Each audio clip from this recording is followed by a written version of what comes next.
Makachev. Dustin Poirier has finally reacted to the backlash after UFC 318. You remember that moment? 10 seconds left on the clock, he and Max Holloway point to the ground, and then Dustin tries to clinch Max instead of going full brawl. Fans weren't happy. Now Dustin admits it. Max was just too... What happened in the final 10 seconds? What happened was what I thought was going to happen. The point down, and we were going to exchange punches, but he was just too fast. He was too fast, and I was like, I might have threw one or two punches back at him, and I said, we're just going to clinch up. We're going to wrestle a little bit. I'm not doing this. I'm not going out like Gaethje, but I could have landed a shot too. I just didn't. Once I threw one or two, he was throwing off 3 or 4. By the time my 2 were thrown, you know, it's just like, and I just thought it was a lot closer in the moment. Fast. Okay, did you guys hear about this? A CEO was caught cheating at a Coldplay concert of all places. And yeah, someone caught it on video, but it gets better, or worse, depending on how you see it. Shauna Lee went ahead and recreated the whole thing. Yep, seriously. Oh, look at these two. All right, come on, you're okay? Either they're having an affair or they're just very shy. Oh, look at these two. All right, come on, you're okay? Either they're having an affair or they're just very... Seriously. Now onto some spicy DMS, Khamzat Chimaev and Paulo Costa's girlfriend. Yeah, you heard that right. On the Ariel Helwani show, Paulo revealed it. He said Khamzat texted Tamara telling her, "Your man is not man enough." And then Khamzat sends her a meme-level pic mocking Paulo. According to Paulo, the message said, "Look, he likes black men. You should look for someone better." And yep, we got the screenshot. Khamzat did send that diss pic. He even said, "How can you be with this? He like black boys," and threw in those laughing, crying emojis. Shocking, kinda expected from Khamzat though. Now Khabib Nurmagomedov also spoke out today, covered a lot, but first, his advice for Khamzat when it comes to fighting Dricus du Plessis. Khabib thinks Khamzat should keep it standing. He said, "If I were coaching him, I'd say, stand and strike." Khamzat's better in pure boxing, but the danger is, if he tries to end it early and fails, he'll gas out. And if that fight goes into championship rounds, that could be trouble. Because, let's be real, Khamzat's never been there before. Khabib added that in a fight like this, you need to be ready for everything. You can't go in thinking you'll just smash the guy. You have to consider, what if it goes this way or that way? Always be prepared for the unexpected.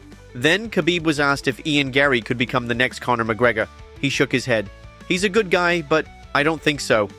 And on the topic of Conor McGregor, Khabib had more to say. Not about fighting, about Conor's lifestyle. "I don't even know. Honestly, I just don't care," Khabib said. "Sometimes I see headlines and I'll glance at them, but I don't follow it." He continued, "When you live a lifestyle like that, drinking all the time, clubbing, it catches up to you. It doesn't matter who you are. That lifestyle always leads to problems. You go out, you party, you drink. It's a recipe for trouble." And he's not wrong. If you've lived that life or even just seen it, you know what he means. Clubs are chaos, fights, drama, misunderstandings. It's never quite... Finally, Khabib gave his thoughts on Islam Makhachev moving up to welterweight to fight Jack Della Maddalena, and he didn't hold back. He said JDM is Islam's toughest opponent yet. "Not Charles, not anyone else," Khabib said. "Jack is bigger, taller, stronger, great boxing, and if you've watched him, he scrambles really well too." If Khabib had to choose between preparing Islam for Ilia Topuria or JDM, he's more worried about Jack. Meanwhile, Rainier Derrida is ready. He's facing Robert Whittaker this weekend at UFC Abu Dhabi, but in an interview with MMA Junkie, he also spoke on a few other things. He picked Nassourdine Imavov to beat Caio Borralho at UFC Paris, but here's the kicker, he hopes it's a boring fight. Why? Because if Khamzat pulls out of the middleweight title fight against du Plessis, Derrida wants to step in. He said, "Hopefully the fight's boring, nothing happens. That's ideal. If I do well, maybe I get the call. I'll be ready. And yeah, maybe I step in last minute." Then Islam Makhachev was caught in training, submitting his sparring partner with a twister. Crazy move. Это как называется?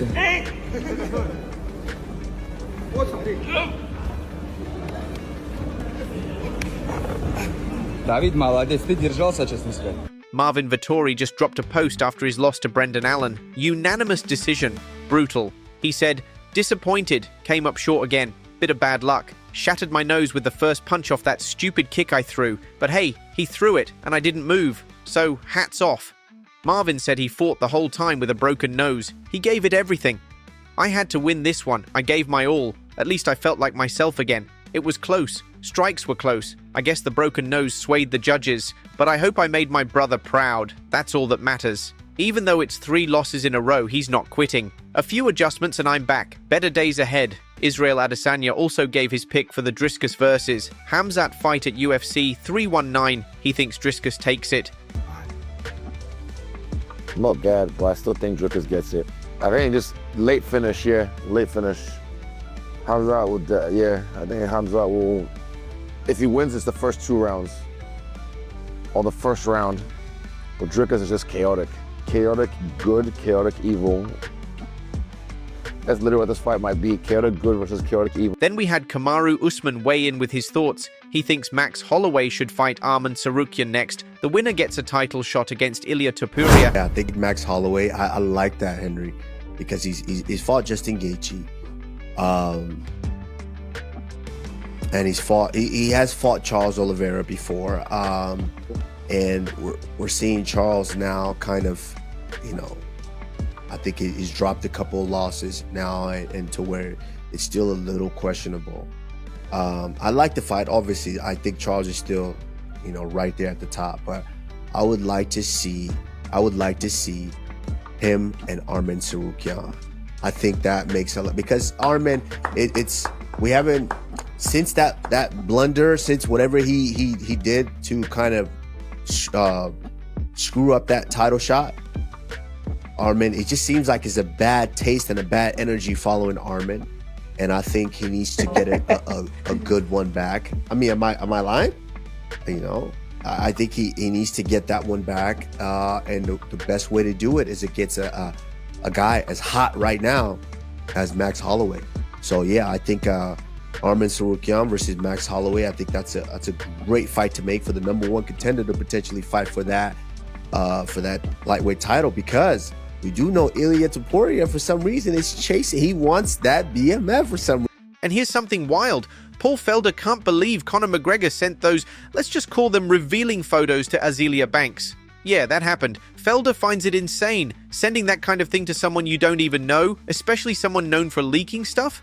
Paul thinks maybe Conor wanted those pics to get out. Like, on purpose. It's bad enough that was even anything he would send anyway, that particular one, right? I mean, that's epic. That's an epic idea. That's a word to use. That's one word to use, right?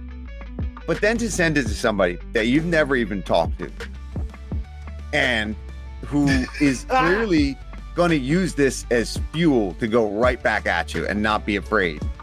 It's almost like he wanted this to happen. Oh, God. What's going on?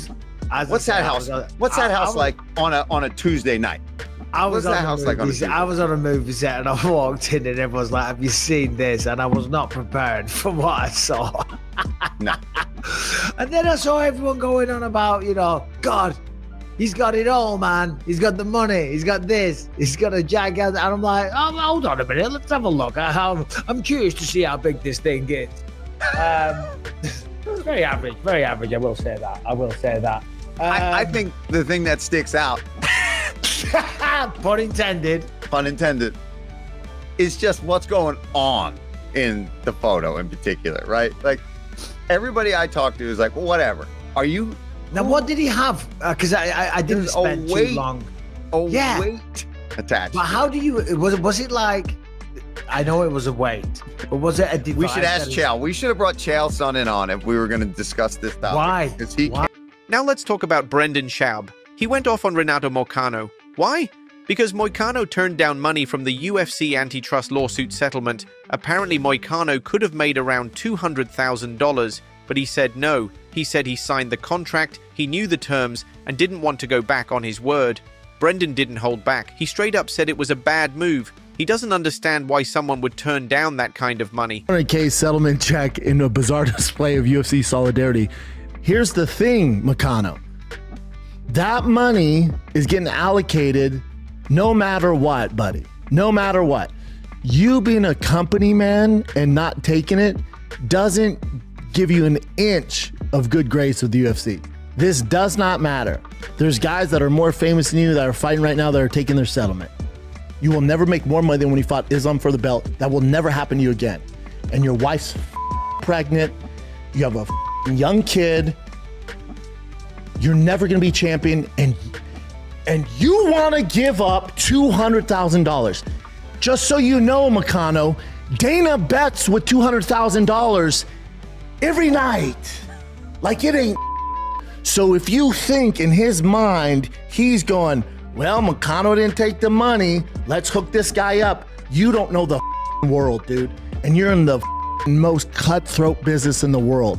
And you're letting it pass you by. But you think you're being a good company man with a company that could give two about you. It's mine. But Moicano stood his ground. He fired back saying this isn't about the UFC or expecting anything from them. It's about principles, he said. I signed the contract. A contract is your word. I'm not breaking my word just for money. I know not everyone will understand that. Then at UFC 318, Kevin Holland lost to Daniel Rodriguez by unanimous decision. After the fight, Kevin accused D-Rod of greasing. He posted on X. That boy was like a soap bar, but good boxing. Sorry for all the parlays. Weed up. D-Rod replied during his appearance on the Ariel Helwani show, and he made it clear what he thought about the accusation. That's it for today's news. Thanks for watching.